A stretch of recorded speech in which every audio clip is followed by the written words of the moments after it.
Hello, all you beautiful people. This is the premiere of a sort of brand new series, sort of a spiritual successor. It's going to be tentatively called Bacon Mob News because I couldn't think of anything better. And I've got two good friends, longtime friends here. My childhood friend Brendan and my other buddy Phil, who's been on the channel before. Hi guys. Hello. And yeah, we were just gonna do like a loose discussion about this holiday's games and like some of the news that's been going on lately in the gaming industry. I've got my list right here. So, the Nintendo Direct was probably the most recent like big news. Right before that happened, there was the Sony Playstation Showcase. And we got some bigger announcements at that than I was kind of expecting. Like I wasn't expecting to see like that new stuff from Insomniac, for instance. Did that kind of get you more excited to own a PS5, Phil? To be honest, like I felt like so, obviously I'm a pretty big Sony fanboy, and I felt like Sony going into the holiday season has been kind of a little dry. Like I don't think that they have their like massive game, especially with Horizon being pushed back. So this was kind of a cool showcase, but it didn't really like. It made me excited for the future, but at the moment, it didn't really like.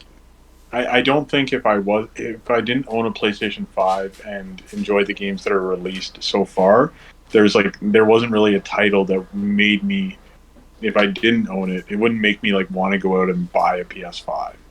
Like everything that they showcased, I felt was like, okay, we got Spider-Man coming in a couple of years. We got Wolverine, that's coming probably in like 4 or 5 years. God of War, I was a little disappointed that we didn't get a definitive like release date. I was hoping, maybe even they could give us like a November release date or a September or December for next year, something like that. But they just kind of like left it out.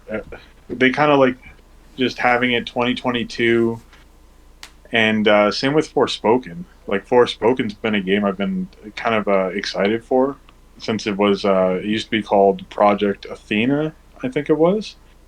And the gameplay that they showed from it, I thought was really, really cool, but they gave like spring 2022. And to me, spring 2022 in industry speak is just fall 2022. Like I feel like we're not actually going to see it in spring 2022. So just their roadmap for everything just felt kind of out of place. And even for like Gran Turismo, they kind of gave like I think spring 2022 release, but then like a few days later they announced that it was coming out in March. And I just feel like I don't know. They didn't really give me a reason this holiday season to own a PS5, and that might be intentional because not many people can get their hands on it. So what's the point in like promoting it? Like it felt like they were more promoting the Sony brand than anything else. I'm sorry for that little bit of tangent there. No, that's cool. Yeah, that's fair. This was really a lot more. Really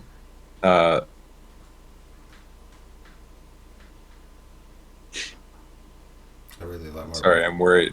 I'm on a lag here. Oh no, I thought you were frozen, but then you were just. I'm just very. I'm just very expressive.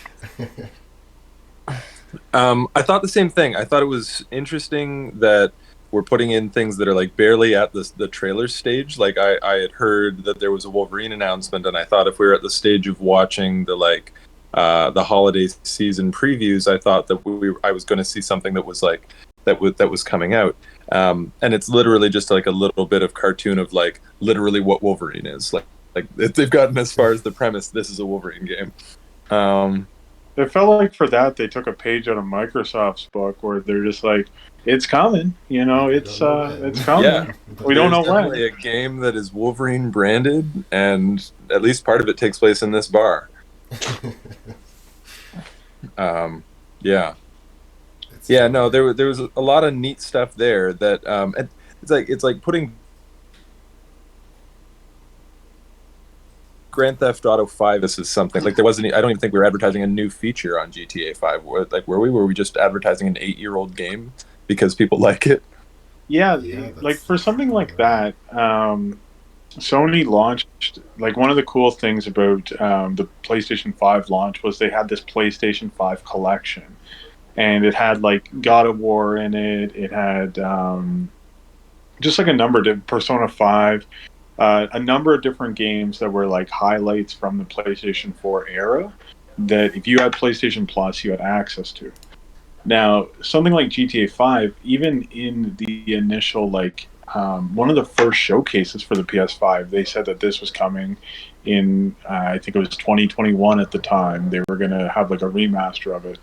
And I thought, like, why, if you have all of this like marketing dollars and stuff and like partnership with Sony, why not just be like, hey, you know what? Here you guys go. We're going to give you the PS5 version for free in that PlayStation Plus collection. Mm-hmm. Just the game is so old now. Yeah, It came out in what, 2013? yeah, It's exactly. a 9-year-old game almost. Who doesn't own that in some capacity? And That was my exact thought. I was sitting there trying to manufacture some excitement to play through it again for like a fourth or fifth time, and it's like the diminishing returns on both just continuing to slap a new coat of paint on something like a GTA 5, like generation after generation. But does that also sort of brings me to some thoughts on how much of that content was remakes and re-releases as well? Yeah, and it's weird to me, yeah, like, how many people seem to go from the PS4 to PS5 and literally just keep playing the same games. Like they just keep playing like Fortnite or Grand Theft Auto Online or Call of Duty Warzone. And But well, these are becoming these almost like generational titles at this point. well, certain things I feel like with GTA 5, for example, PC gamers must just be laughing at console gamers who are constantly like not getting the free upgrades. You know, like I purchased GTA 5 day one on my PlayStation 3. Yeah, I think I rebought it for $10 on my Xbox One to play through the first person mode. But even when I did, this was like probably in 2016, maybe 2017. And even when I did, I got bored of it halfway through because I was like, okay, I remember how this all ends. Like I don't mm-hmm. care enough. Like it's a very large game, and it was awesome for the time being, and I put probably hundreds of hours in the PS3 version. But now at this point, just for the upgraded graphics, like why can't we have something like Lost in the Damned or Ballad of Gay Tony? Maybe something like a small campaign, even, like Bowser's Fury, something like that. Like, give us something small just on top of it to make it a little bit more appealing. Because I would probably, if It's the almost shocking they haven't done that to do more like the GTA stories, or what was the Liberty City stories that you're talking about, and that already being there in the franchise. Yeah, it feels like going back to the well. Mm-hmm. Totally. Um, online actually generating, because I feel like it's just such a large cash cow that they're like, well, why would we put all this money into the story content when we have like literal like people who are playing this like an MMO, Maybe a like people who username. are Yeah. just giving hundreds and hundreds of dollars every single thousands of dollars every single month just to ride around in a new car or like do a bank heist. And I just don't really get the appeal of it, but obviously it has a large fan base. Yeah, I guess it's just enough people at this point are keeping it alive that it's literally not, like I would think that Rockstar themselves wants to make new content and that the publisher is probably playing a large part in that. Where they're just like, well, this thing's just making too much money. Like, we can't take you off of this. It's hard.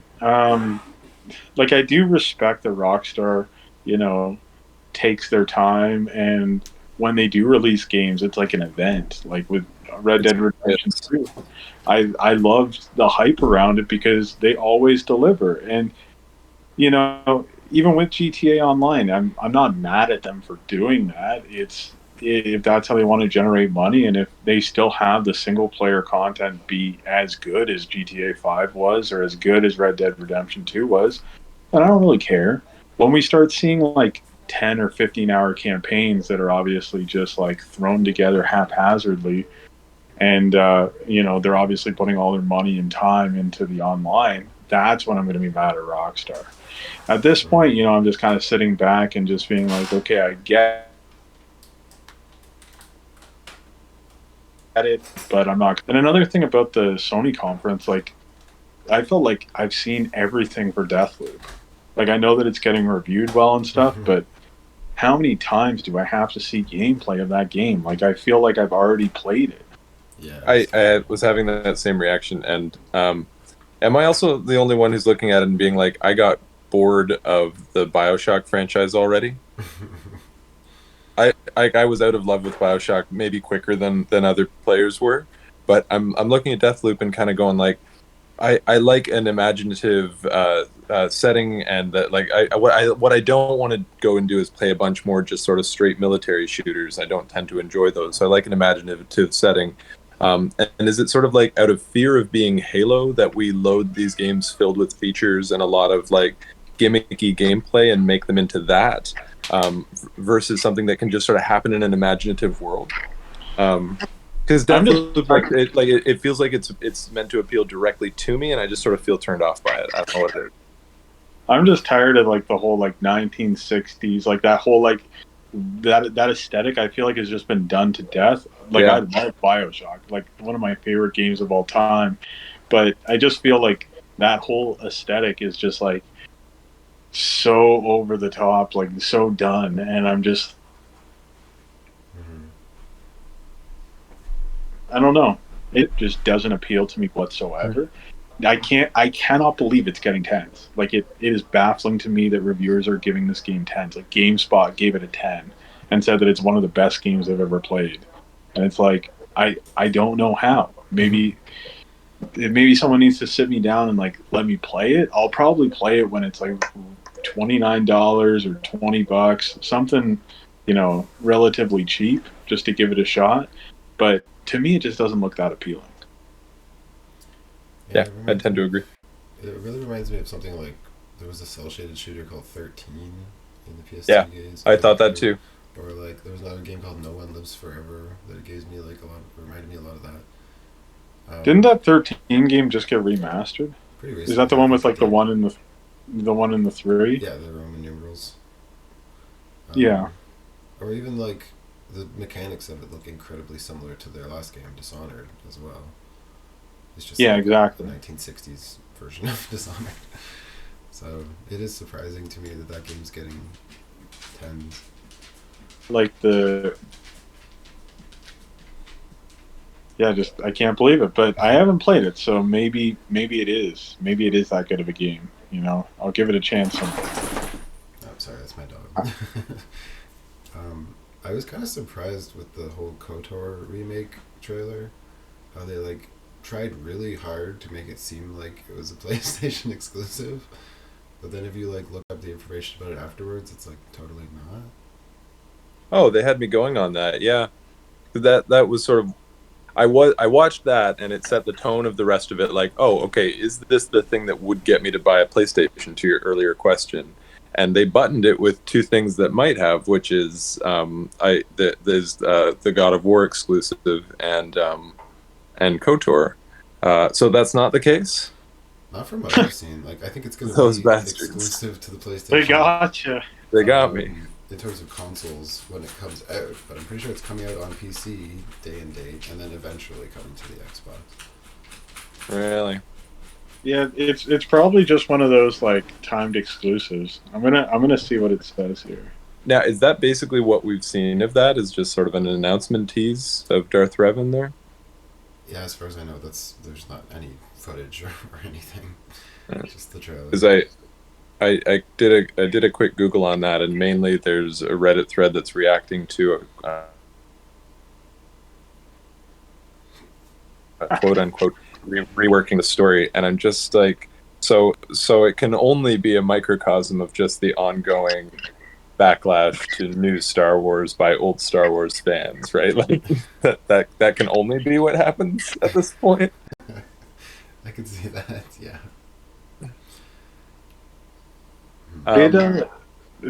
That's one game I've never played, and I think that we'll probably touch on it in the Switch Direct discussion. But it's been something I've always been interested in because I like the BioWare games, and I've only heard good things about it. But it looks very like the original. Obviously, looks very aged to me. So I don't even know if it's really playable at this point. I suspect it might not be. I went back to, I mean, as a fan from when the first game came out and a fan of the BioWare action RPGs that came out afterwards.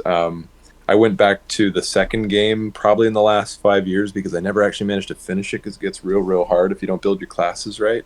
And yeah, it's ponderous, it's slow, it's no fun. So they're going to be building a brand new system out of it.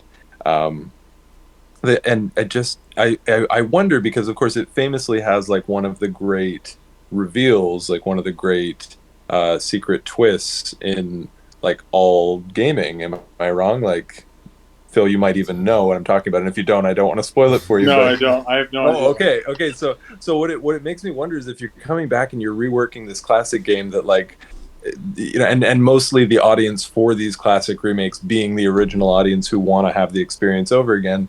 What do they do? Are they going to lean towards the secret and try and make it happen in a different way, or are you just going to accept that like some of the audience already knows and you can have fun with that, and there will be a new audience that does not?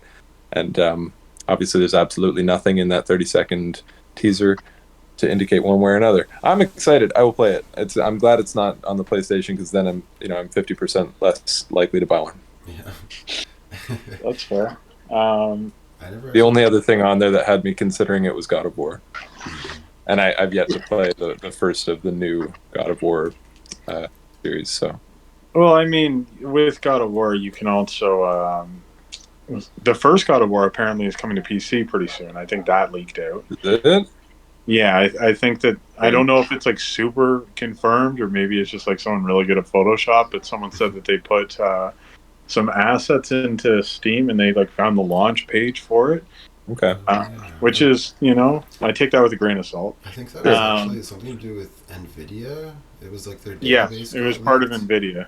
And it was like you can only submit this data to them if you're planning on releasing a game because it's like the data they need for the graphics card. Like those things you download for your computer, adapters. Right. Drivers. That's it.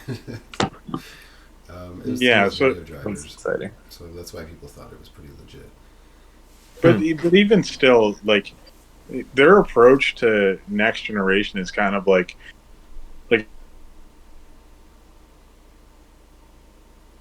I don't regret owning a PS5 and God of War is like current gen and last gen titles is kind of like a slap in the face. Like I understand, like I feel like James is going to have a different opinion on this, but I do think that, like if we're going to have the new consoles and have like, I don't know, the haptic feedback and things like that, I don't know, make games specifically for that. Yeah, I tend to agree with that. And I'm remembering the same kind of growing pains in the transition from the original Xbox to the 360. And that feeling like a really tumultuous time where games were being released for both and we're suffering for it. Yeah. Oh, I agree with that. Yeah. For sure. Because go ahead. I was just going to say, and I don't know, when like there is that, price drop on the PS5 in like 4 or 5 years, it'd be kind of cool for someone to be able to go into a store and collect God of War 2 for $10 and collect Horizon Zero Dawn and have all those titles to be able to play like on day one for their PS5. Like I think having the cross-gen titles just it makes it so that people are like less incentivized to buy the next generation console, but I understand it from a software point of view because they're their player base right now for the amount of people that own PS5s or the amount that are sold isn't probably what they're hoping for. They realize that more people will probably buy it anyways eventually. So having that cross-gen title just makes it even better for the people who have PS4s and want to own a PS5 but they can't because of scalpers. It seemed like last time they kind of had an excuse because a lot of people in the gaming industry were like unsure whether consoles were going to be around because they like thought mobile gaming was going to take over, but then that like proved to not be true at all. So it's like I feel like you're right. Like I think releasing them on both consoles kind of just like hamstrings the release because they're kind of being forced to leave out features or like, and sometimes it's not even for a good reason because like you look at something like Cyberpunk, like it doesn't even run well on a PS4 anyway. So it's like they basically just wasted resources. Yeah, they spent all. Sorry. Oh, sorry. Go ahead. Oh, another game that's an example for me is like Kenna Bridge of Spirits, which they've been like heavily marketing as a PS5 game. It's actually available on the PS4, but I haven't really seen any information about it. I don't know whether it even runs well on that system. So I'm kind of like afraid to take the plunge. So I don't know. It kind of creates some uncertainty, I guess. Yeah, something like that. Like I do understand it again from a developer's point of view, especially like a small development team like they had. They obviously want to get the game in as many hands as they can, and something like that that's not super intensive like makes a lot of sense having it on both. Mm-hmm. It's just I don't know when you have flagship titles. Even like one of the reasons why I bought the PS5 was for Demon Souls.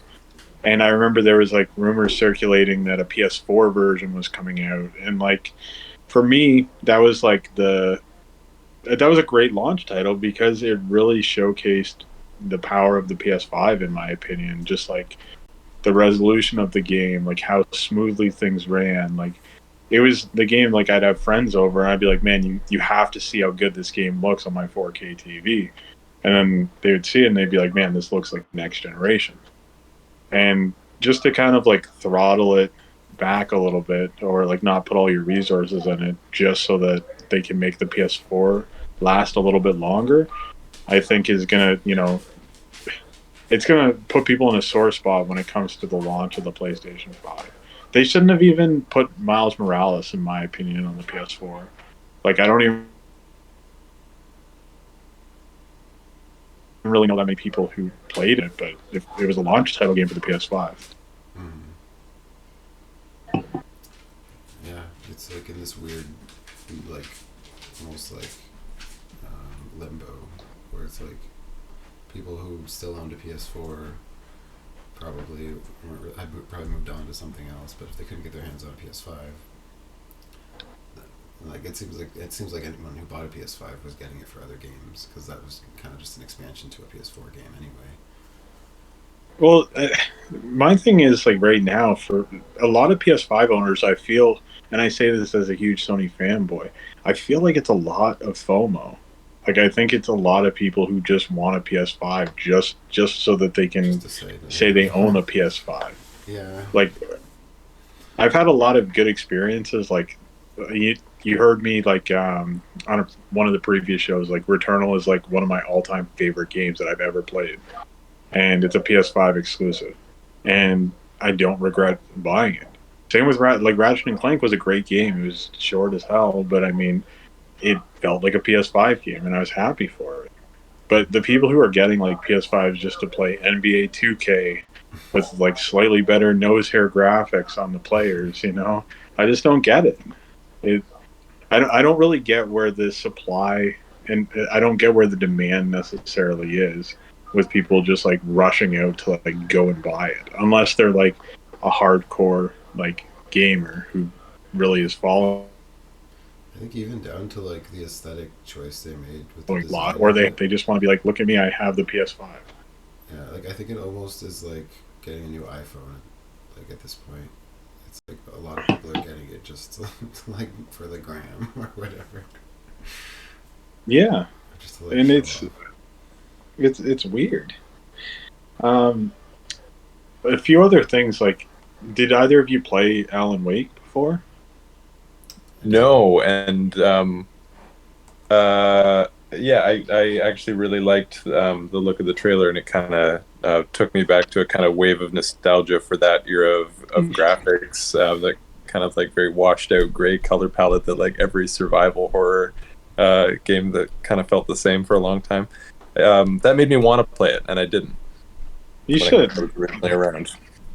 You definitely should. Like, I still have it on 360, and like I played that game like I think like the week it came out, maybe like shortly after. But I loved it.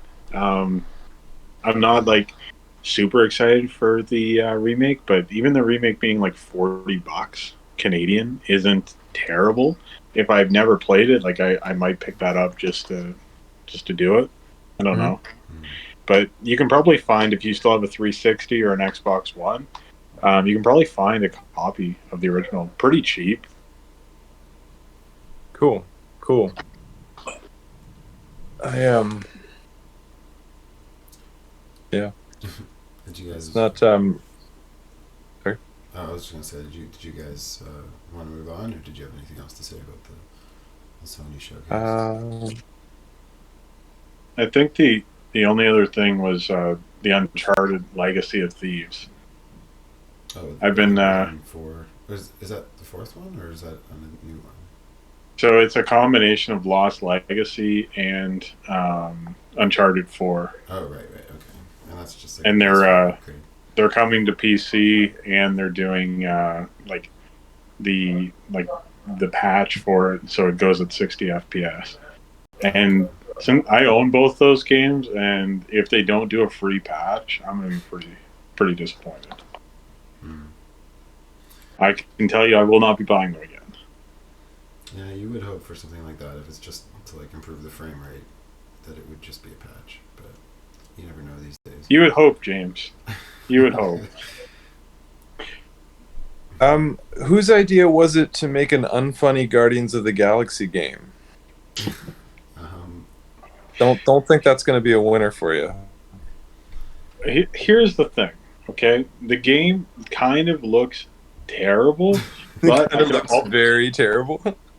But I could also see it being a sleeper hit. You know, who knows? You know, I'll play that when it's $20. I'll give it a shot. I'll bite the bullet. Aggressively in price. It may be just that the trailer's very badly edited. Like I just couldn't feel like it feels like there was just so much room around all the lines. Like how could it ever be funny if everybody's why is this so badly done? But friend, it's a talking raccoon.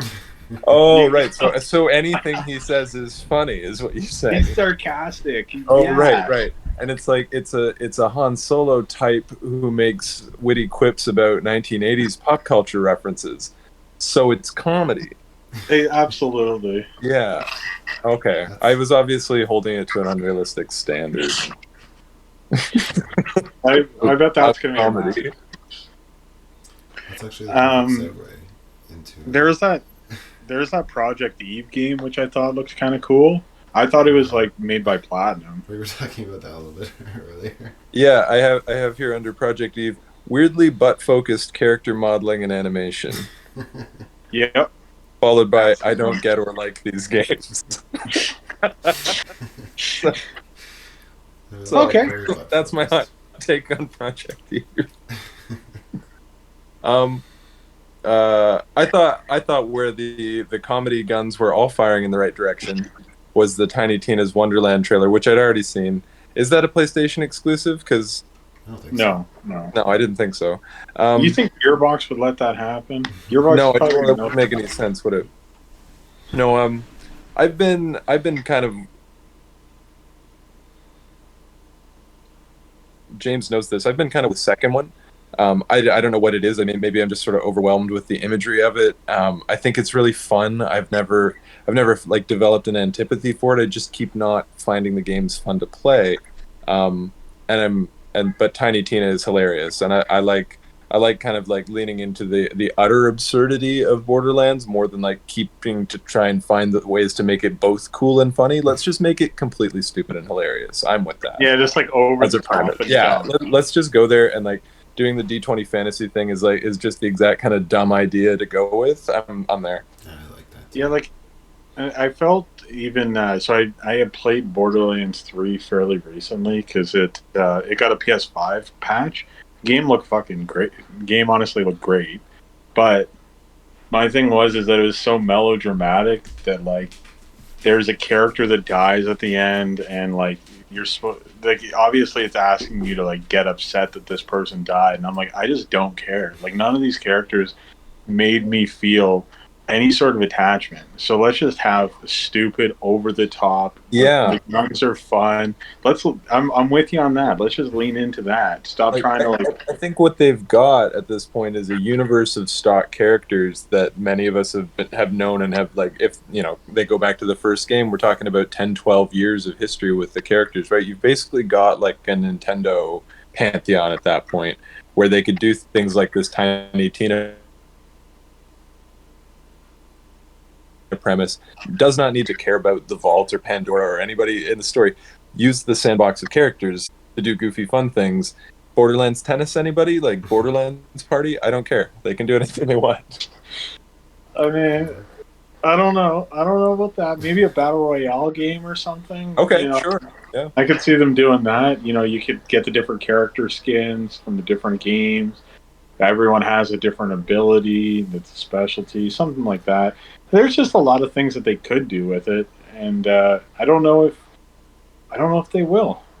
The thing that threw me off most was like with Borderlands 3. I was like, okay, I bought this game for $10. You know, that's an all right price.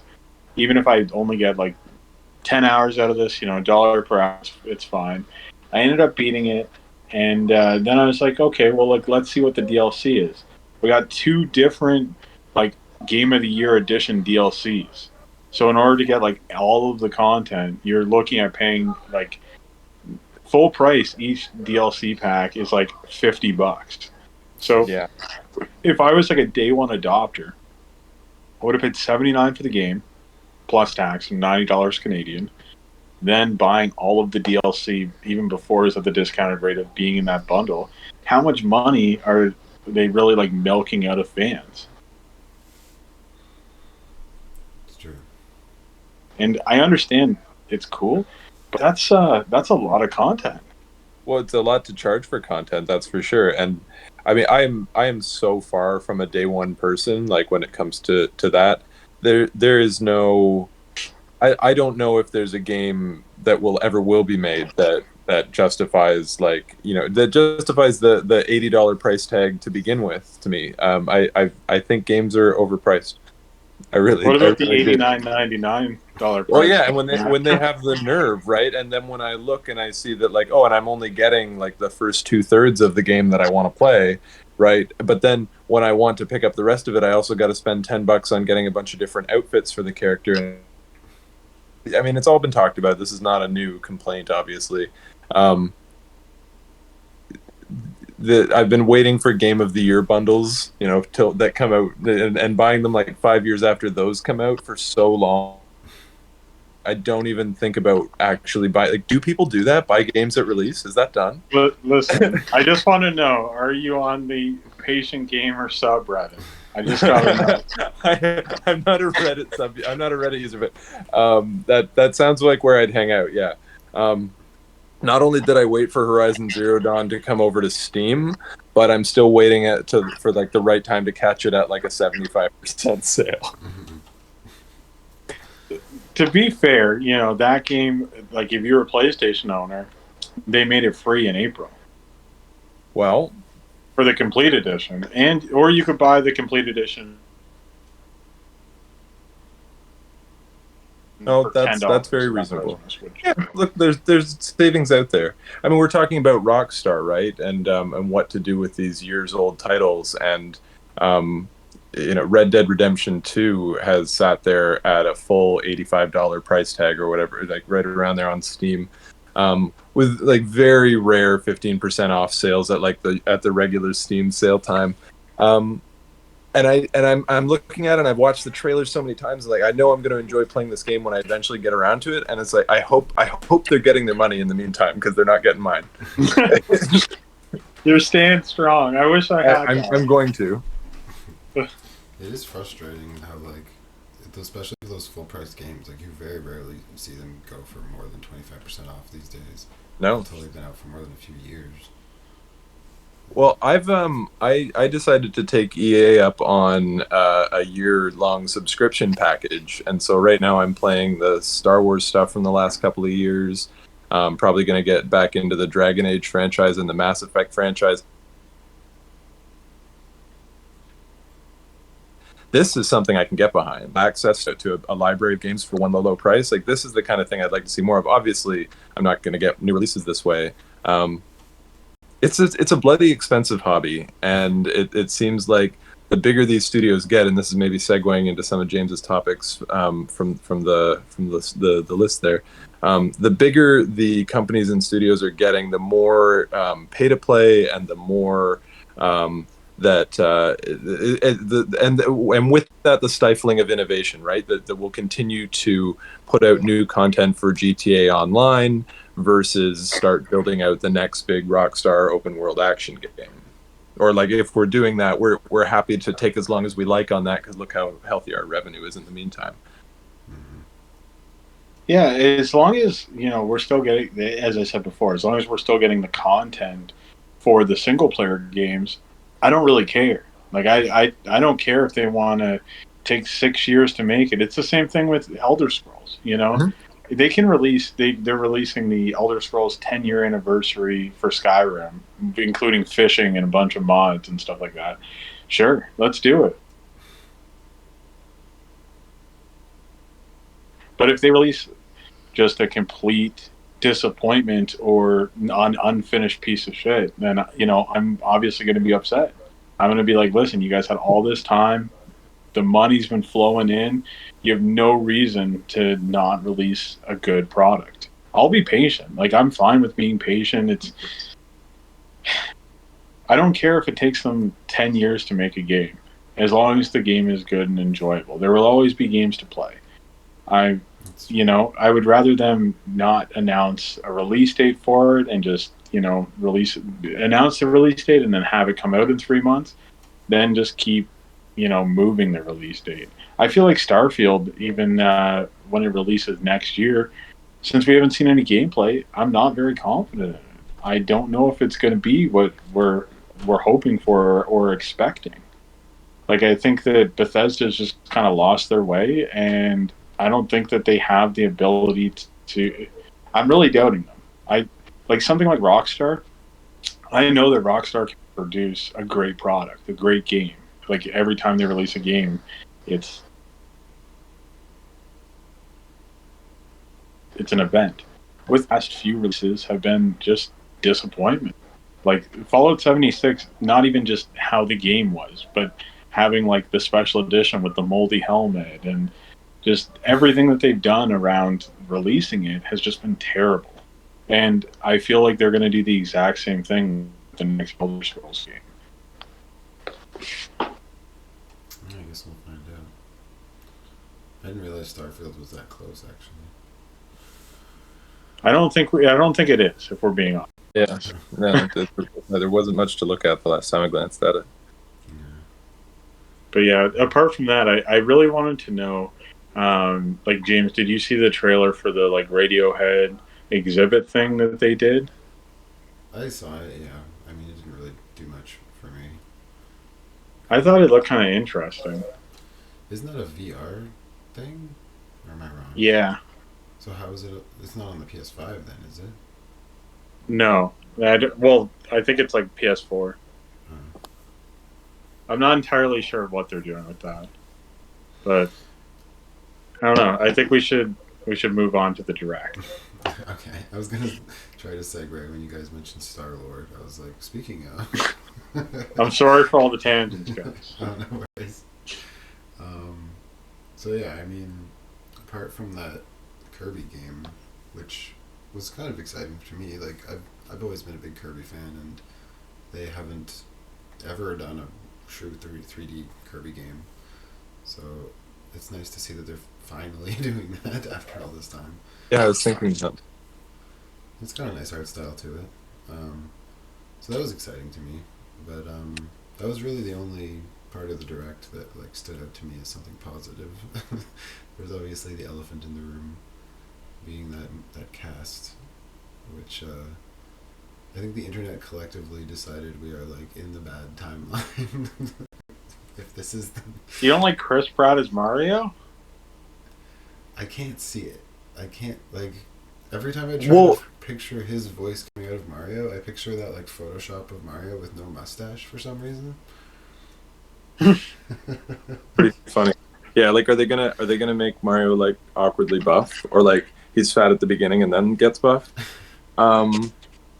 Is putting what's his name? The guy who's been doing the voice for years, Martinet. Charles Martinet.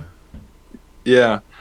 Is putting him in the movie but not doing the voice of Mario just a soft admission on their part that it's racist as fuck? That's possible. Like, is that just basically saying, listen, we're going to lean well away from the it's a me? Yeah, because I can't picture Chris Pratt. Yeah, Mario. Wait, is it supposed to be live action or is it going to be just animated? I'm pretty sure it's full CG, I would assume. Yeah, I Why gotta not? think that, like, it's the characters as we see them in the games. Then why not just get him to voice the whole thing? Why do we need Chris Pratt? I think for the reason I see, honestly. I think for the broader audience that it's got to appeal to, that isn't going to be totally down with this bizarre stereotype prancing around, like because they're going, like, they look at their market share and they're like, okay, the core gamers who get what this is and will like that can't possibly make an international hit out of the movie. So I think you gotta sidestep the, like, why does he talk like an awkward stereotype from the 50s? Plus, they are kind of like potentially stepping on a landmine there in terms of like PR. It's like how the Mario movie clings to old stereotypes from the 80s. Like, yeah. Also, didn't he have some like less than terrific run-ins over the years? Hasn't he sort of been forgiven for a few things? Chris Pratt? No, Martinet. Not that I know of. They tried to cancel Charles Martinet? Yeah, I don't Yes, think yes. he's had any bad press. I could be wrong. I mean, some people have made the point, like, do you really want to hear Mario? I don't know. do. It's entirely possible I'm misremembering. It's certainly not my desire to trash the voice of Mario. I actually met him at a convention a couple of years ago, and he seemed like a perfectly delightful person. But What did he do to you, James? under an NDA. Seth Rogen, great call. Fred Armisen, great call. Those guys can voice anything. Maybe this is Chris Pratt going back to being a comedic character actor. You notice that the promo pic they put up of him has him like in a full beard with his hair like swooped over like he's a 45-year-old dad, because he is. That's just wishful thinking right there. I mean, he has rocked a mustache. Maybe he's gonna like stop with the workouts and just kind of like, maybe in the next couple movies, Star-Lord like kind of gets dad bod. Exactly. And I think Charlie Day as Luigi is like inspired. I think that could work quite well. It could be. I loved. I wanted to say I really loved Mr. Miyama, but his translator I think was really, really happy to be translating for him. Like, I don't know, he just seemed really happy with everything he said, and like the bad jokes were like particularly funny to the translator. Yeah. And just the whole he's so cool. Their press conferences are hilariously awkward. It's great. Yeah. Even just like the little eyebrow raise when he like sends it back to the other guy, it's like he was just finding out the cast for the first time as well. He's like, oh. Hey, I've been in Los Angeles working on this movie. I don't believe you. Just like off camera, he's like, this is going to be terrible. I think there's like a 60% chance that it's going to be good, though. I feel like sometimes the movie studios nowadays are like too big to fail. And yeah, well, and I think that what the success of Marvel has shown is that what these these large properties and adaptations need is just a writing room that is that is already immersed, and that is we need to be drawing from the source material. So as long as they're doing that and they're doing something that is sort of like a core Mario story for the big screen, I can't really see how it's not at least going to be a financial success for them. Like I think they'd have to shit the bed pretty hard. Listen, we all know that The Wizard was the peak film when it comes to Nintendo. I mean, the original Mario Brothers movie was Bob. But the kid runs away and wants to play in the in like the competition, and they reveal Super Mario 3. Have either of you seen this? I haven't watched the whole movie. Oh man, you gotta watch it. There's a great feature on the Power Glove. It's a classic film. It honestly serves as a huge advertisement for Super Mario 3. I was going to say, this is a piece of promotional art, isn't it? It is, definitely. Yeah. But you know what? It's a great 80s film, really tugs at the heartstrings. It's got Ben Savage in it. From he's Corey Matthews from Boy Meets World's brother. Okay. He was also in another movie that I forget the name of, but yeah, he's in it. Just a kind of an ensemble cast. Okay. Well, I'll tell you what. If it's the week before the Mario movie comes out, and like the advanced reviews are very, very bad, what I suggest is we get. Let's not weigh in on it if it's a stinker. We'll just watch this other masterpiece instead. Absolutely. That's a plan.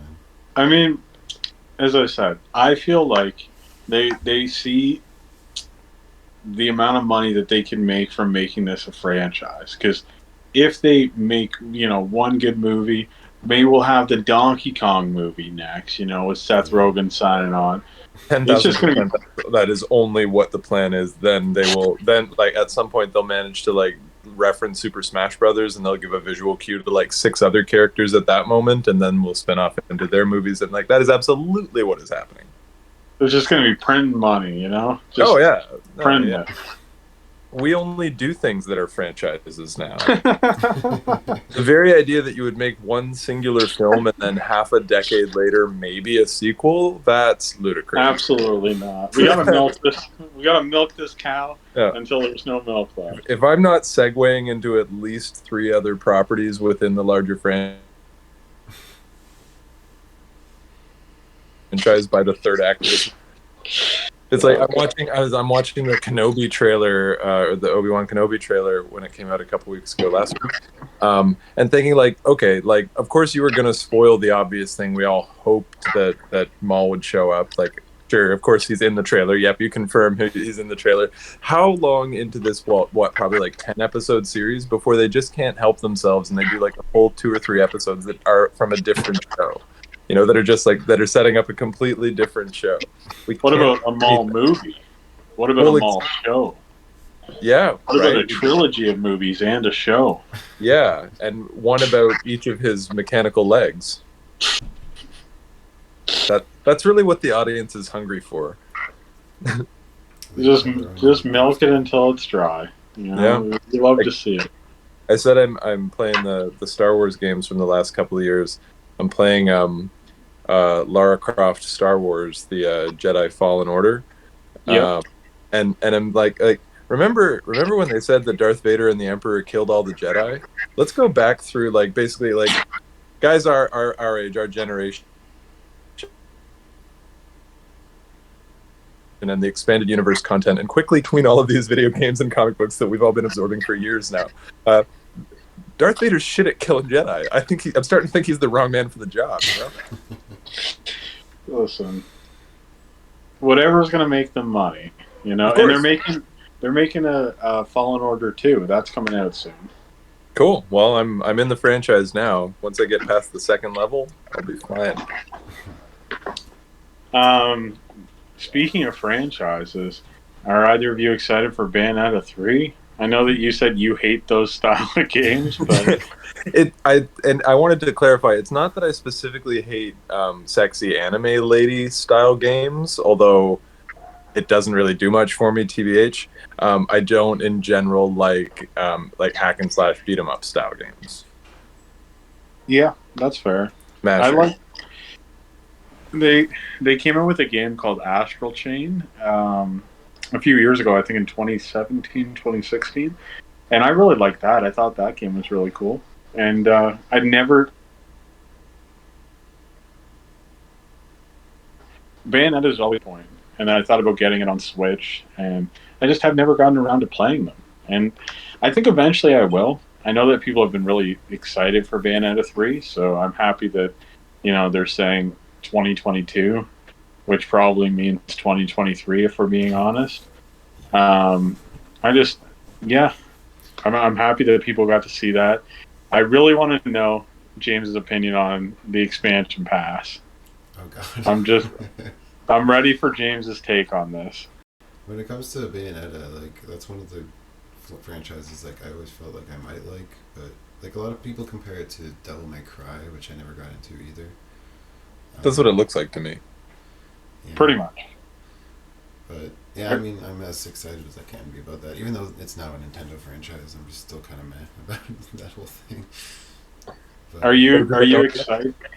Are you excited for the N64 and Genesis so, Nintendo Online? I'm one of those people that has like already bought N64 games twice now in digital form. Yeah. And also owned the original cartridges. Yeah. So the thought of like paying a monthly fee on top of the monthly fee I already pay, which I don't think is worth it already, is like I actually canceled my Nintendo Online after the Direct because my 3 months is up in a few days anyway. So I was just like, well, I'm just gonna wait this out and like see exactly what they're gonna be offering, see whether this is even worth it, because I already thought, considering there's no voice chat or dedicated servers or like a very like good friends list system, or like you can't even message each other on the Switch if you have someone on your friends list. The fact that they are charging people more for this service when it's like barely even worth paying for in the first place, I don't know. Like I understand that N64 games would cost like around $10 a piece if they were selling them piecemeal, so it does make sense that they would be charging more for this. But I think it would have been a lot easier to swallow if they had also announced the rumored Game Boy games and said like this is coming to the base tier, and then N64 and Genesis are also coming to this new tier. What do you? How high of an increase do you think we're going to see? Like $5, $10, $15? I'm not sure what it is in the U.S. right now, but I think it's $25 a year. So, I mean, I don't even know. Like, I could see them putting it up to like $35 or $40 a year. And so that would be an increase of what, like $3 or $4 a month. I don't know. And like, it would also be easier to swallow if they weren't so ridiculously inconsistent with the SNES and the NES releases. Like you just know that with the N64 it's going to be the same thing where they drop like 10 games and they wait like a few months and then they're like, here's 2 more games, and then they wait like another 3 months and it's never the games you want it to be. And they never like announce ahead of time what those games are going to be. It's all just very frustrating, like the lack of communication. Like, yeah, and what you're ultimately waiting for is games you played 10 and 15 and 20 years ago. Yeah, exactly. Like the only thing you're really paying for is the ability to play them online with people, which is pretty laggy most of the time. And yeah, I've never sort of found new modes added to old games to be worth the price of buying them over again. And like you say, like I owned a Genesis as a kid. A lot of fond memories there. Bought a pack of games on the 360, like a Genesis pack on the 360. I think I got my money's worth out of that. Exactly. There's only so many times I can go back around and want to play the same games. And it's, again, I guess I'm feeling like I'm repeating myself a bit, but like the diminishing returns of continuing to re-release, re-promote, and put a new coat of paint on these games. I want us all to stop paying for this crap so they'll stop doing it. Yeah, but the problem is I think it's a lot of really with Nintendo. I was a Sony kid my entire life. I had a Super Nintendo when I was a kid, and I really loved that, but I never really owned an N64, never owned a GameCube, never owned a Wii. And then, like, I don't know, as an adult now, I've, like, went and bought all of those systems and bought some games for it and stuff. And I think that there's a lot of fetishizing and romanticizing of retro video games right now, especially for younger people. Yeah. So, you know, in a lot of cases, when you're like, hey, you can play all of these games still rather than paying all of this money, you just pay the subscription service and you gain access to these like highly regarded games. It's awesome. I think it's a really cool service to have. But I think I don't know who to quote on this. A really positive take on it. I appreciate that because I think that you're right about bringing it to the new audiences and connecting with something that isn't about the newest, most cutting edge graphics is a great way to experience game. You're right about that. It's cool to me that, you know, some people, like, I don't know, some people who are like maybe like 15, 16, who didn't have that experience of growing up with 16-bit gaming, you know, had the opportunity to play the Super Nintendo or the NES. And even now, like, for the N64, it's just such a rigmarole to like acquire these games, and some people just never will. Some people will never like take the time and effort to go and play them. So some people will just do it through emulation on their computer or, you know, their smartphone, things like that. But for the average like consumer, I don't know, if I was like some 40-year-old, like mid-40s dad who played like Zelda when I was a kid, and I didn't know how to operate a computer because I'm old as fuck, and I was like, hey, I want my kids to be able to play Super Mario. You know, the Nintendo Switch Online service is kind of cool because you can kind of have that moment with them. Right. The only thing that really bothers me with it is when they didn't release, you know, the that like digital library like they had in the Wii. Someone once explained it like, hey, if all of those games were available, would people actually be interested in the indies that are available? So if you could spend $10 on like Ocarina of Time or $10 on Hollow Knight, someone who grew up playing Ocarina of Time will just be like, oh man, like I love this game, I'm gonna pay the $10 and play through that.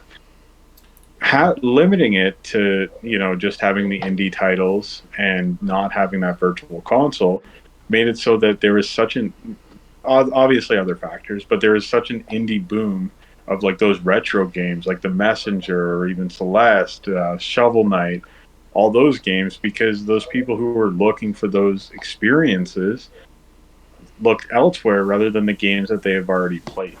You know, the kid who wants to play Ninja Gaiden on the NES is like, oh, okay, cool. I'm going to play, you know, The Messenger. Well, you know what I mean? One of the reactions I had watching the Nintendo trailers was that the new Metroid game, having gone back to a side-scrolling format, is kind of taking its cue off of like the Metroidvania side-scrolling stuff that I've seen that seems to be very, very popular out on Steam right now, like Salt and Sanctuary and other stuff like that. And so it's interesting to see that dialectic in place. And part of what I was thinking about is with that renaissance in retro style and like pixel art games that I see happening all over Steam. Like, why is there not more of a draw to, instead of perhaps simply re-release the same content? Because like from the perspective that you're talking about of like a parent who wants the opportunity to share the older games, or for folks who just haven't been able to track them down or will have a hard time doing that. Yeah, I'm with you. I think that's true. You almost make me regret my sort of my grumpy single guy stance of like, I don't pay for this. I guess it's not something I'm circling around a lot, is the way in which we're stifling innovation, even though there seems to be no lack of interest in new and innovative things. Like when I'm looking at indie titles out on the Steam store, there's stuff that seems, very, very cool, things I haven't gotten around to, and things that I have very, very deep gameplay systems that are being built out there around a retro aesthetic.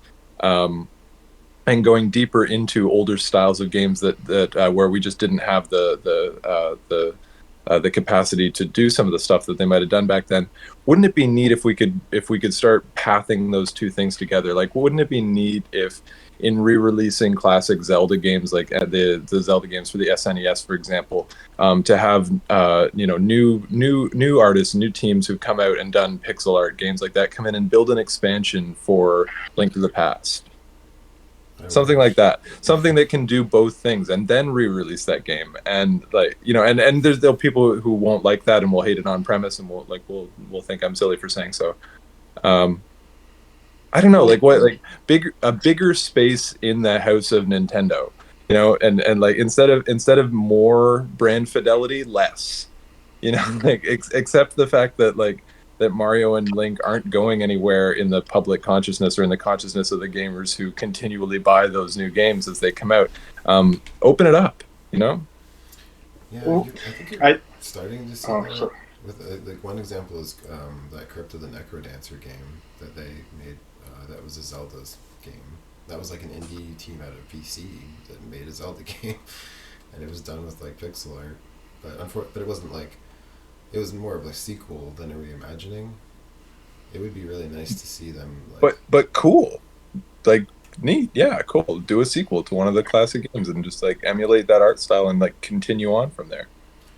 I think I can actually add a lot to this. On one hand, you'll get situations like Yooka-Laylee. So Yooka-Laylee, the first one, was made by the team that did Banjo-Kazooie, and that was just like right off the cuff. People were so hyped for it. They're like, this is Banjo 3. Like, I can't wait for this to be released. This is going to be awesome. And then it got released, and people were like, oh, this isn't actually that good. And that leads to my other point in that I think for some of these games,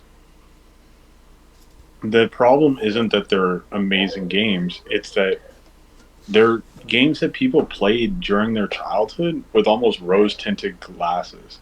So when they're looking back, they're like, this was the best game ever. Like, Zelda 1 was such an amazing game. I love it. And then if some developer, like new developer, produced this love letter to it that was like, exactly as good. Like, no one could be biased and say that this is exactly as good. Even I feel like the people who should like it would still be like, this isn't Zelda. This isn't what I remember, because they have this package in their mind of what that game is, rather than, trying to be open to what the game could be now, as weird as it sounds.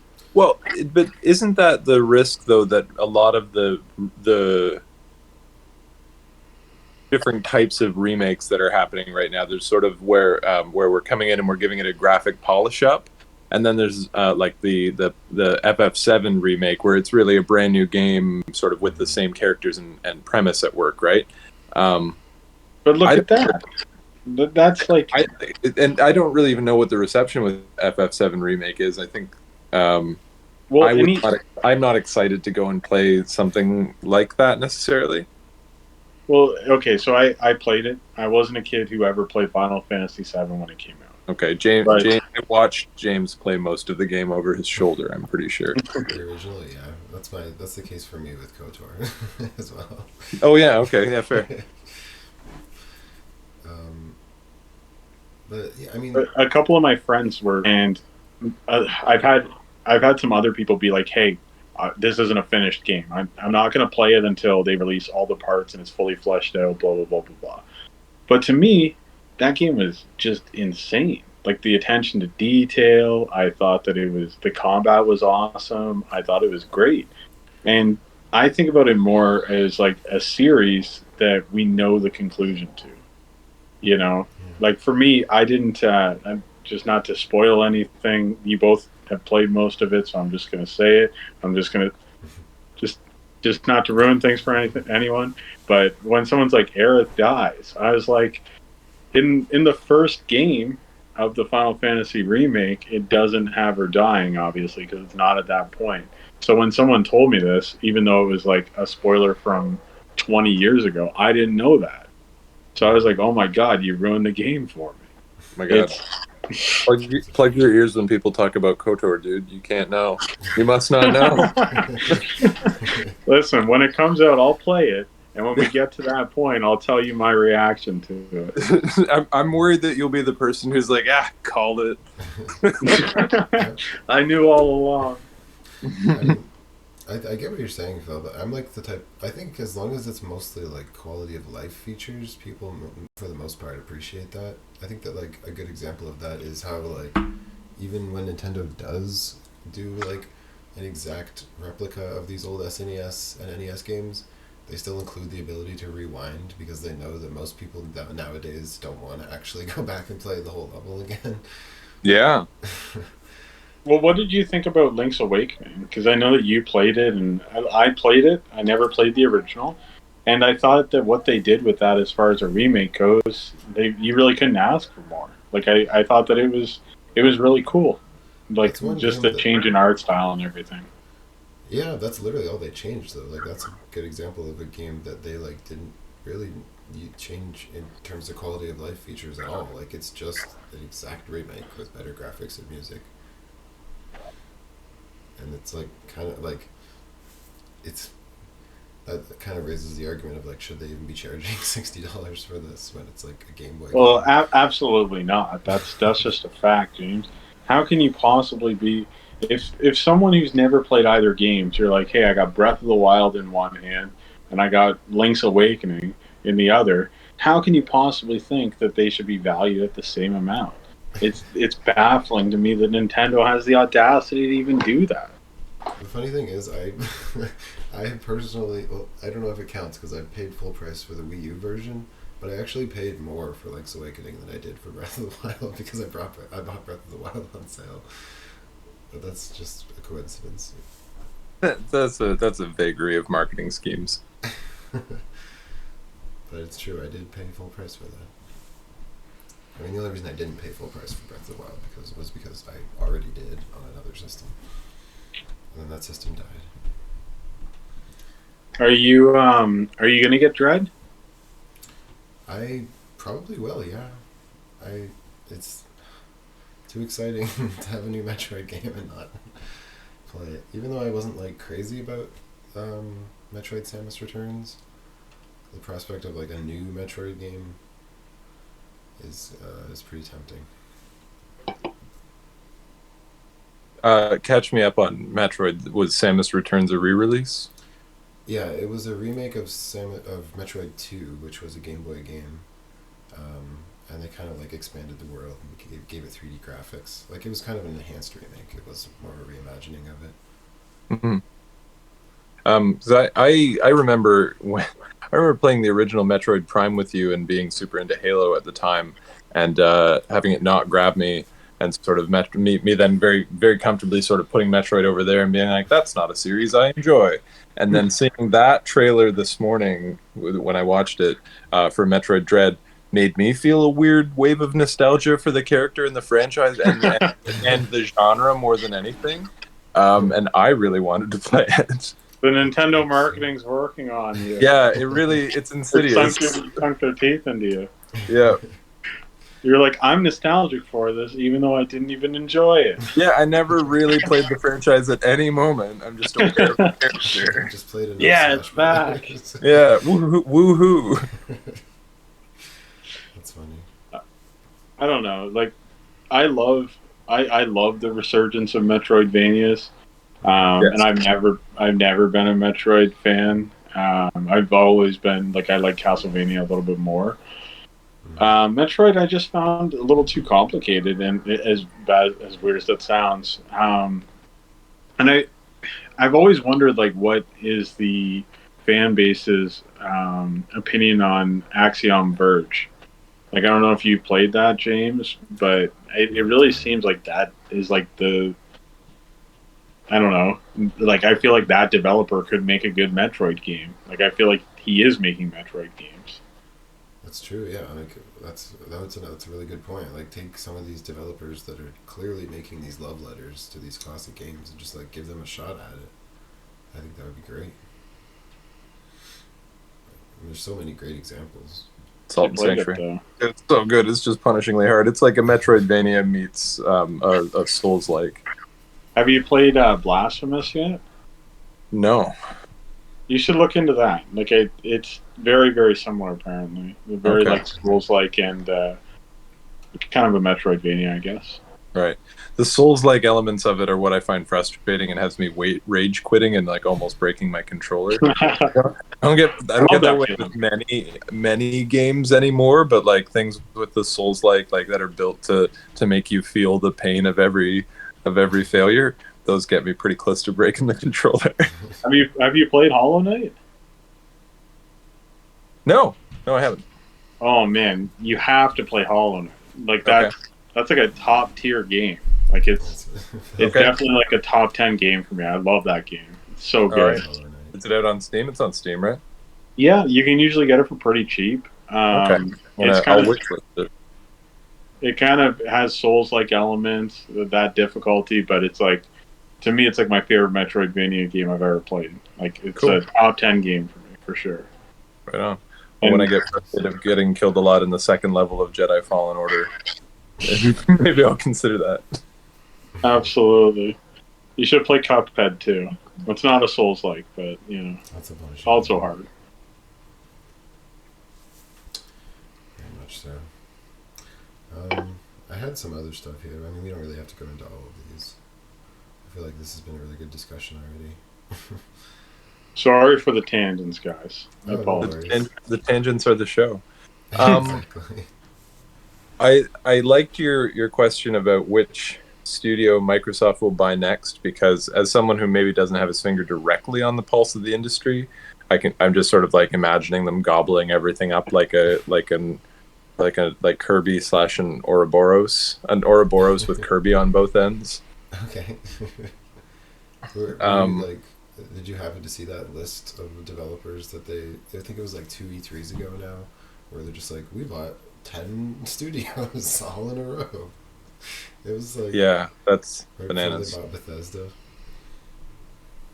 It's to the point that I keep coming back to, that we're in a moment where innovation is being stagnated by just how but I think the market share that these huge companies have, and that they can keep keep a game that has a successful pay to play model or games as a business model going semi-indefinitely. Like you've created one winning gameplay premise that people are into, and if you keep generating content for it, people keep playing. None of these things grab my attention. I mean, I've never been the biggest online gamer anyway, and MMO has never been like where I do my RPGing. So I guess I've never been the target market for it. But as we were talking about, with such innovation happening over in the indie market and on this, like the stuff I see floating by on the Steam store,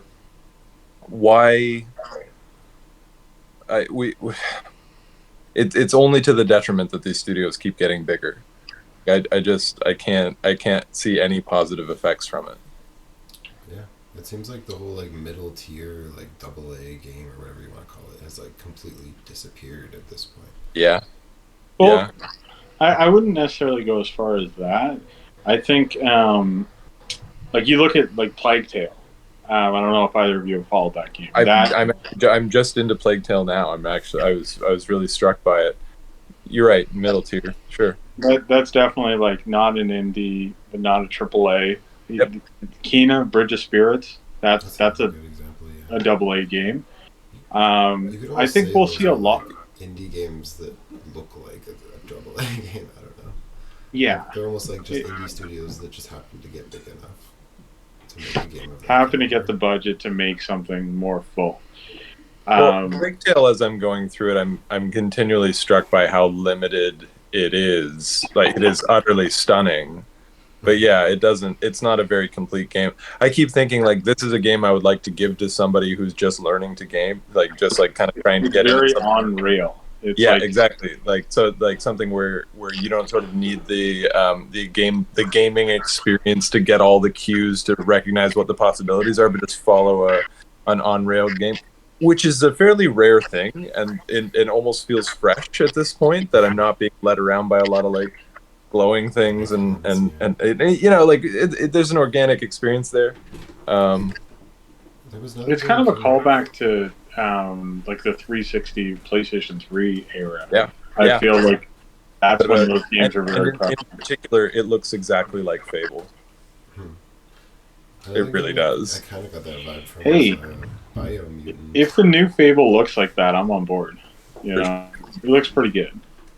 Do you guys remember that game, Biomutant? Which game? It was called Biomutant. Yes, Watched previews for it. Looked really cute. That was it's another on game my that I list kinda of games got to that play. vibe from, but then, well, as soon as reviews started coming out, apparently, like after a couple hours, it just gets like really repetitive because they just didn't make the systems like complex enough for that scope of game.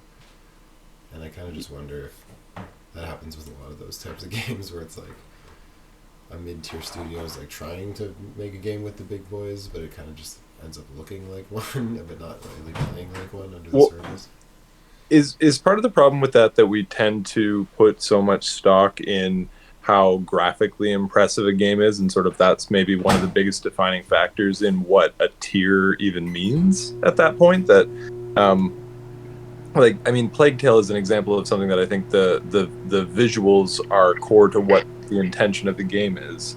And I'm trying to think of something else that maybe is it just that the market kind of looks at it the wrong way around, and like when something has a spiffy finish on it, we consider it a higher quality of game. Well, you look at like a good example is Octopath Traveler.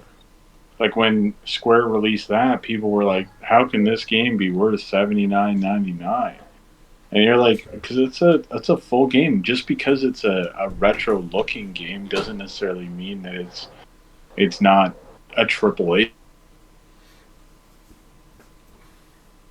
game. It's done by a AAA studio. Not every game has to be The Witcher and just this expansive universe, open world, or something like that. But I think there's just a space now, especially with Game Pass, for these AA studios to step in and really have a piece of the market. Because for something like Biomutant, for example, let's say that game is garbage after 2 hours. Someone who has it on Game Pass, and I've touched on this before, someone who has it on Game Pass isn't really like, hey, I paid for this, so I have to like push through. They're like, okay, I got my 2 hours out of this. This is fine. This is all right. And then they can stop playing at any point and not feel like they've wasted any money. And I think that for AAA studios, or some, especially like those niche type games, Game Pass is perfect for that because people can just dip their toes in.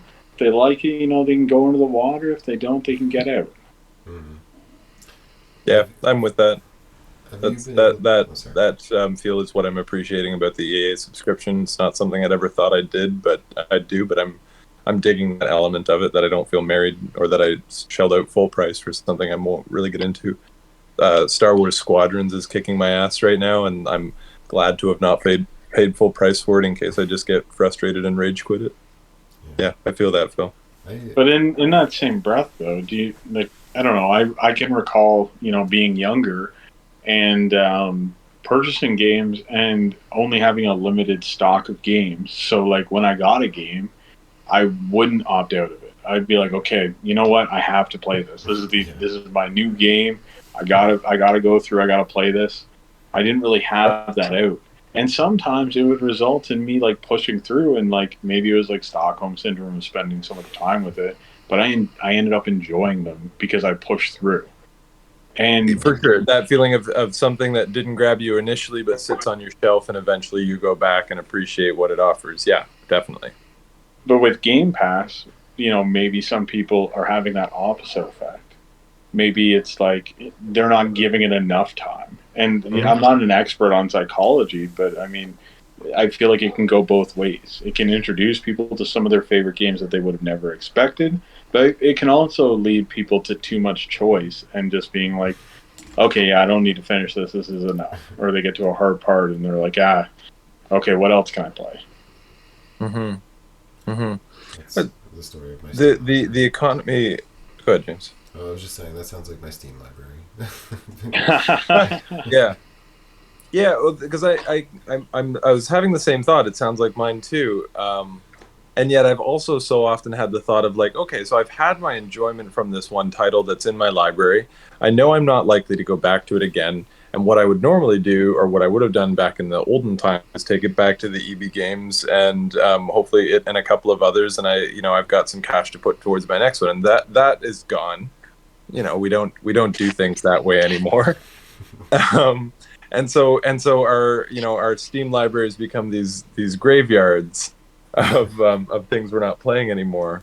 Um, and maybe I'm just sad about that. I don't know if I had a point. I just sort of miss trading games. I It's funny too because I used to always like dream of having a huge collection of games when I was a kid, and then when I finally do, I just like sit and stare at them and can't decide on what to play. That's why I finally gave up my 360 and the like 30 or 40 titles I had on the shelf. It's like I was fine with it taking up the space. It was that I would stare at it and I was like, I don't want to look at it and feel like I should play it anymore. Like Yeah, I I want kind of feel. I want to be like, it's nice that I had it and now it's gone. Yeah. Man, that's like so different from how I approach it. Like, um, my apartment here, like in our living room, I have my all of my consoles on display. I have my like 360 collection, my PlayStation 3 collection, my PS4 collection, and it's like I think about it as like in a weird way. It's literally like this is gonna sound stupid, but it's like looking at photos on the wall. Like I can remember like when I played Resident Evil 5 with like one of my best friends, and like when I see it on the shelf, I'm drawn back to that time. And the same thing with like looking at PlayStation 3 games or even my PS4 collection. Like I think about it more like it it gives me like good feelings in a weird way. Like I don't feel like any sort of obligation to like replay them, but it's like kind of like a trophy case in a way of like games I've beaten or like just things that I've collected in the past or things that I plan on playing or like when someone's over I can be like, "Hey, like what do you want to play? You want to play like something on GameCube? You want to play something on the N64, on the Wii?" And it's cool to just like I don't know, be able to have that. And I don't know if it's just my reaction to being a kid and not being able to afford many games that now like it's kind of like hoarder syndrome. But I also just really I just enjoy collecting. I just enjoy talking about it, and I don't know, just the memories that it kind of evokes from seeing them in a weird way. I get that too. Um, I Yeah, I mean, I love going back to those gaming memories for sure. Yeah, not mutually exclusive, but I mean, I appreciate that as your enjoyment of your collections. There's definitely a Have few us over games one that I time. We'll would play like some old back again. GameCube games. It'd be good. Yeah. That would be fun. Um, but yeah, I actually don't even know why, but I ended up getting a month of EA Origin access a while ago, and I just like went crazy downloading games on it, and it is really nice to just have like that huge back catalog library of stuff.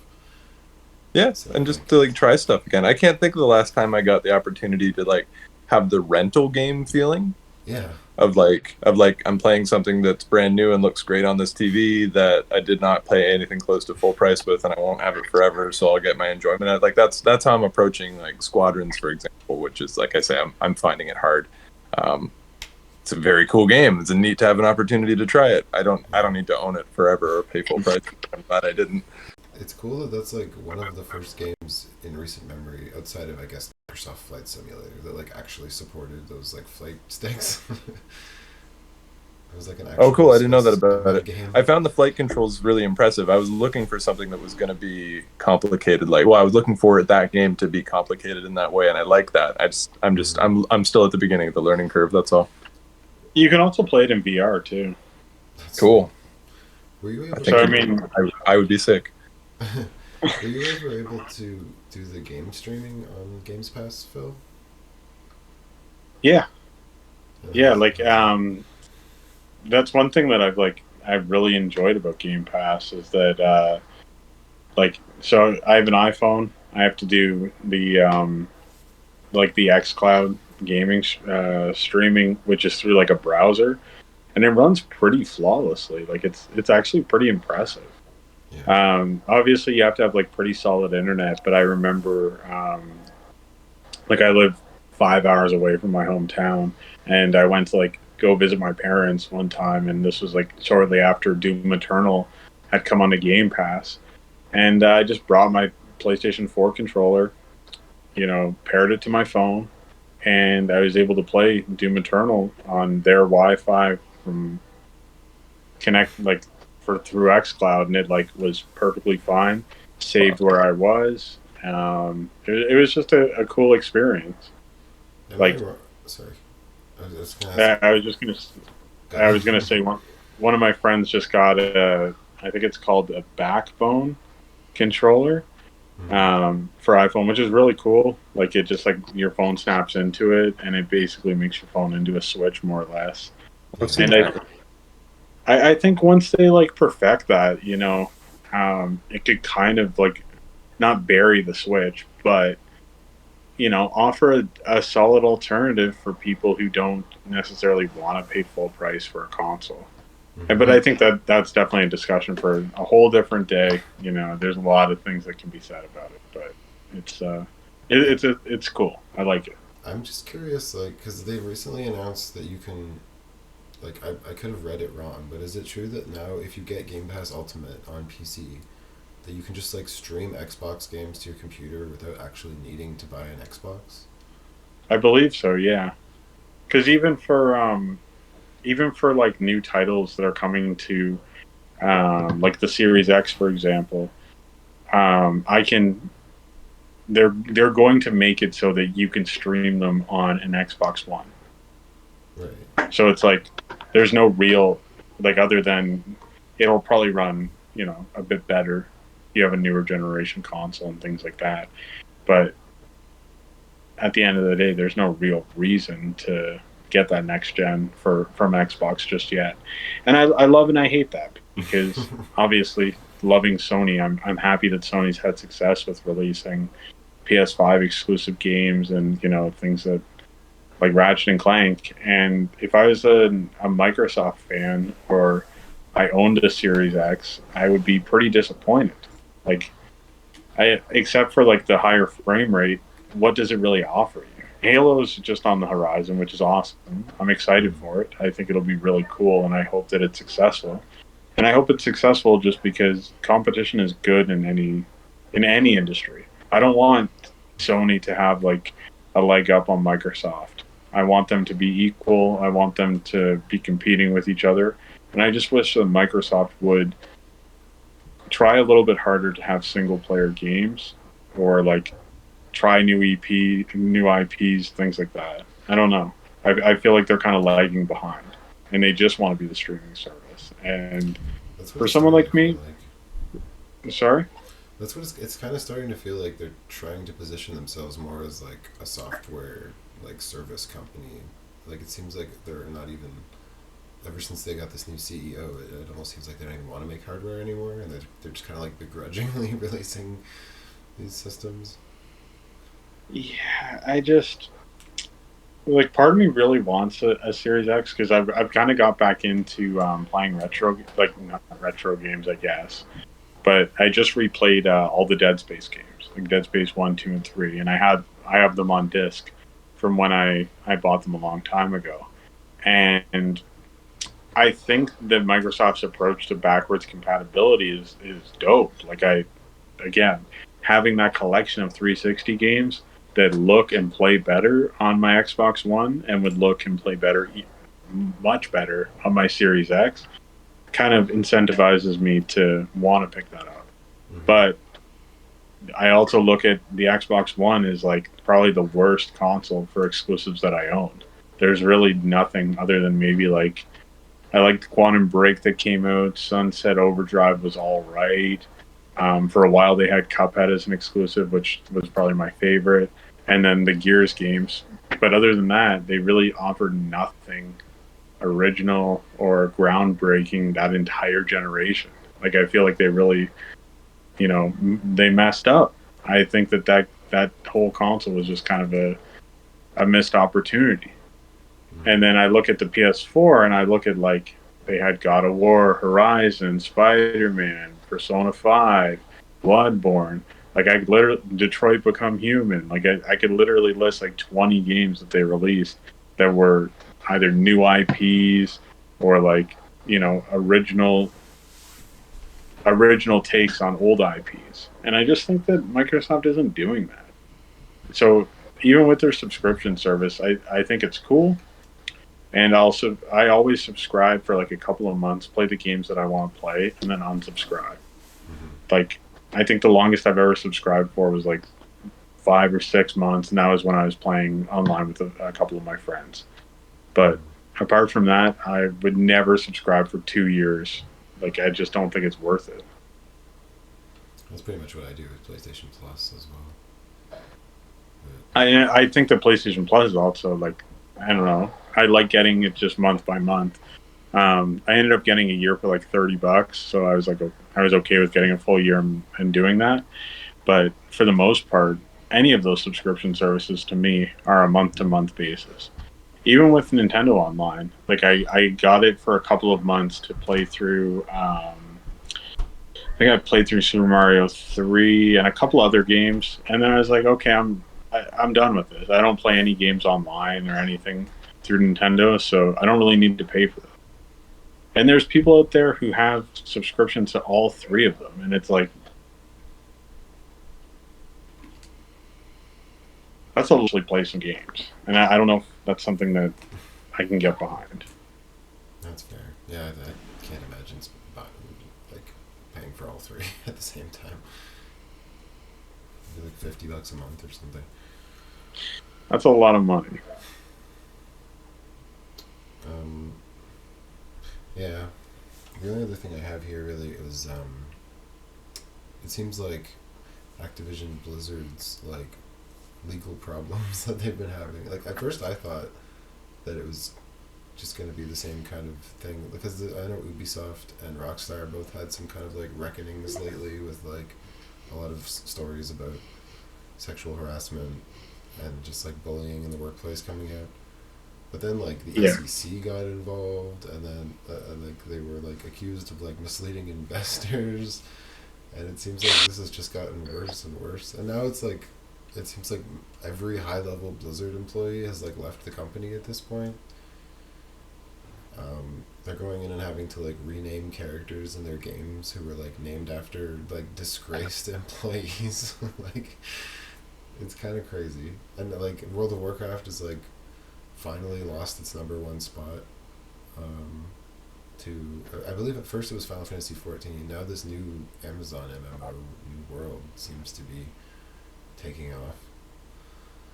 Yeah, a lot of my friends are playing through that right now actually.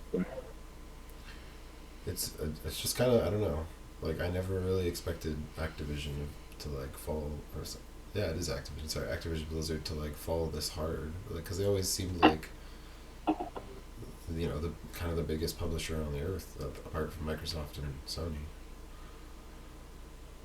Do you think it's like expected that this reckoning came around? Because I mean they've been engaging in pretty terrible business practices for the better part of 2 decades now.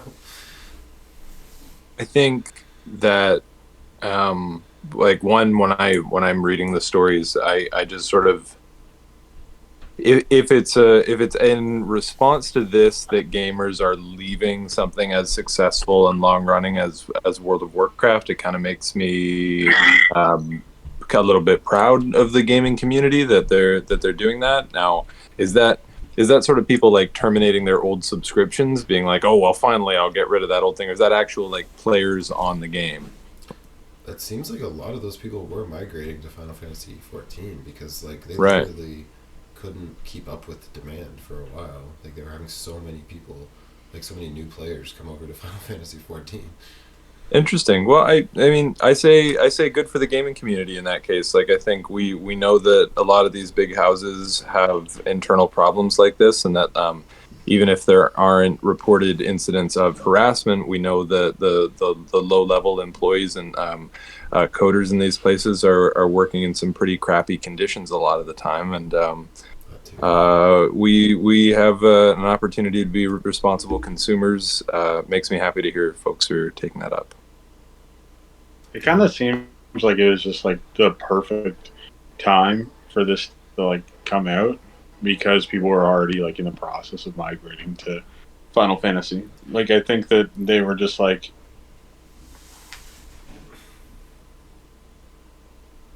it was the combination of the two individual Mhm. thing, right? Yeah, and there was already a lot of bad press out there for Blizzard. Like there was them disqualifying a Hearthstone player because he said some like free Hong Kong stuff on a live stream. Yeah, that didn't go over well. And then there was like all the controversy around like the Warcraft 3 remake being kind of phoned in and not being what they promised it was going to be. So like it just feels like things just keep getting worse, and it sucks because Blizzard was, when I was a kid, they were one of those developers that I like really respected as being I like was gonna masters say, of their like, craft. James and my relationship with Blizzard and their content goes back to the beginning of our friendship, and Yeah. I mean they have lost a lot in their estimation for me just in like in the 20 years of World of Warcraft or however long it is, to the point that I wasn't even there when StarCraft 2 came out, and I've sort of yet to finish StarCraft 2, even though my 12-year-old self could not believe that was a possibility Yeah. that I wouldn't have played through. Yeah, and I'm constantly circling back to games as a service and sort of creating these multi-decade long franchises, or just like franchises that never seem to die. Um, this is a good thing for the industry. There was not a lot of new ideas coming out of that house. A lot of my favorites from around that same time were Activision titles. I mean, a lot of like the original run of open world Spider-Man games that's still informing that franchise now were done by Activision, I believe. Hmm. Yeah, Um, Tony. yeah. Um, things need to change, and if more stories like this broke and we sort of began to have reactions like this happening more often, maybe the kind of things that we've been talking about earlier in this chat could be mitigated a little bit, because companies this large have these kinds of problems, and it's not just a video game industry problem, it's an all industries problem. um, so in this particular case, good for the regulators for getting out in front of it like they have, and good for the market for responding appropriately. Yeah, it's funny you mentioned those old Spider-Man games. Like, it really sucks when you think about how those were made by Treyarch, and those guys are just stuck making Call of Duty games all the time now. Like that's all they do now. Same with Raven Software. Like they used to make the Jedi Knight games and the Soldier of Mhm. Fortune games, and those franchises just don't exist now. They just make Call of Duty games now, and it's just kind of sad. At least for me, It is. is. I keep thinking of the Jedi Knight franchise as I'm playing Fallen Order. Um, yeah, miss it. I still need to I go back miss I and miss having play a those games. plurality of exciting Hmm. games that revolves around, at least by genre, like a couple big releases a year. Um, and I constantly feel sort of driven by advertising to get pumped for whatever it is that's being released, because there might not be something that's like directly to my taste. And then when there is like a God of War, for example, they it always does seem to be a PlayStation exclusive, or something I'm not going to play on the platforms that I'm using. Um, that's a Yeah. broad thesis. Did you guys want to wrap it up? You have any final I feel like thoughts? we've had a freewheeling badminton match. Yeah, this has It's been a good discussion. Very Yeah. good. I'm very pleased. We got to do it again. Definitely. Let's. Yeah, if you guys want to make this a regular thing, I'm totally down for that. I think we have a good dynamic. It would be fun. Sure. All right. Well, if you guys don't have any other final thoughts, I guess that's it for the first episode of Bacon Mob News. And I'd like to thank my friend Rob for inspiring this series. He was the one who got me to finally start doing a regular news show with him, and we're carrying that torch now. So, Absolutely. He's got to come on at some point. We got to get him on. next time there's a Nintendo Direct or something, I'll force him to come on. All right, thanks I'm for excited. watching, everyone. All right. Anytime. All right.